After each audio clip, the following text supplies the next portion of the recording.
वजन खूप वाढले आणि आपण वजन कमी करण्याचा विचार करत असाल तर हेल्दी जेवण, हेल्दी आहारसुद्धा तितकाच महत्त्वाचा असतो.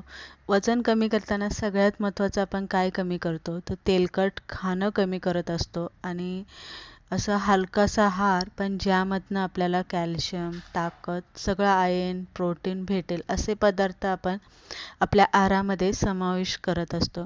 आपण एक सिरीज चालू केलेले डाएट प्लॅन म्हणून जर आपण डाएट करत असाल तर आपल्या आहाराचं प्लॅनिंग कसं झालं पाहिजे किंवा ते कसं असलं पाहिजे हे सगळ्यात महत्त्वाचं असतं. आज आपण भाग 2 मध्ये बाजरीच्या पिठाचं कांदा आणि कोथिंबीर घालून थालीपीठ बनवते. यामध्ये आपण बाकीचं जास्त काही घालणार नाही. हलका आहार आहे. रात्रीच्या जेव्हा आपण वजन कमी करतो तेव्हा सगळ्यात महत्त्वाचं असतं म्हणजे आपला रात्रीचा आहार जो असतो ना तो एकदम हलका असायला हवा. तर रात्रीच्या आहारामध्ये आज आपण बाजरीचं थालीपीठ इथे बनवून घेतोय. त्यासाठी इथे मी भरपूर अशी कोथिंबीर घेतलेली, 2 मोठे कांदे चिरून घेतलेले.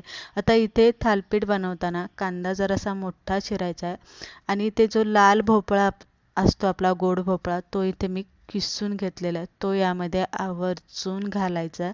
म्हणजे काय असतं भोपळ्यामध्ये आपल्याला खूप सारे असे गुणधर्म असतात जे आपल्या शरीरासाठी खूप गरजेचे असतात.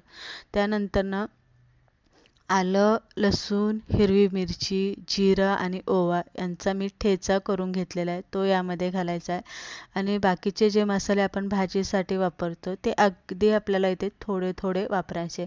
आणखी एक गोष्ट लक्षात घ्यायची, जेव्हा आपण वजन कमी करत असतो, आपलं डाएट चालू असतं, तेव्हा मसालेदार पदार्थसुद्धा आपल्या आहारामध्ये अगदीच कमी असायला हवा किंवा ते पूर्णतः आपण काढू शकत नाही, पण ते एकदम कमीही करता येत नाही. पण थोडे थोडे तुम्ही कमी केले आणि सवय झाली की तुम्हाला ते खाण्यामध्ये आपल्याला चवदार लागतं.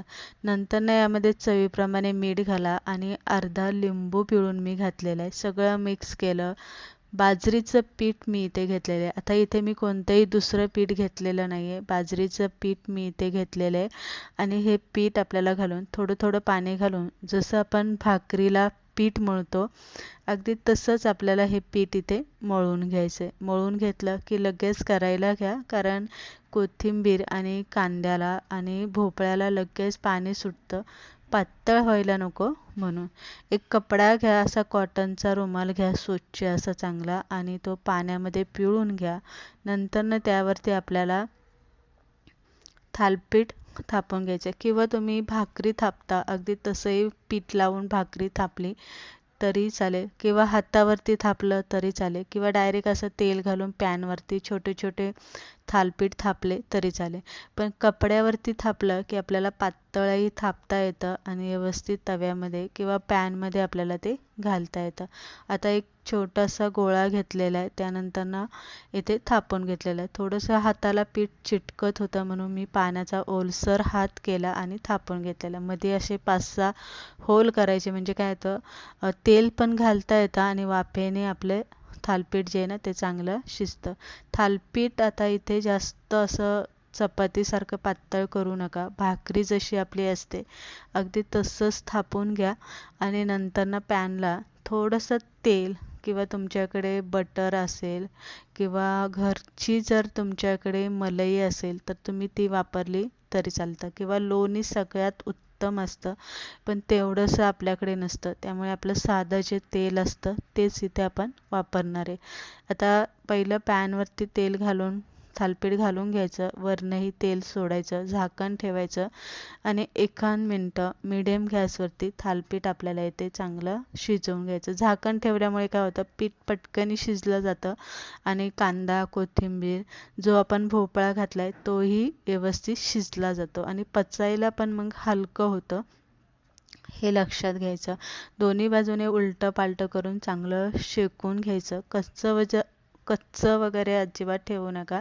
त्यासाठी मोठ्या गॅसचा वापर करू नका. थोडासा गॅस मिडियम ठेवा म्हणजे मिडियम गॅसवरती चांगलं भाजलं जातं.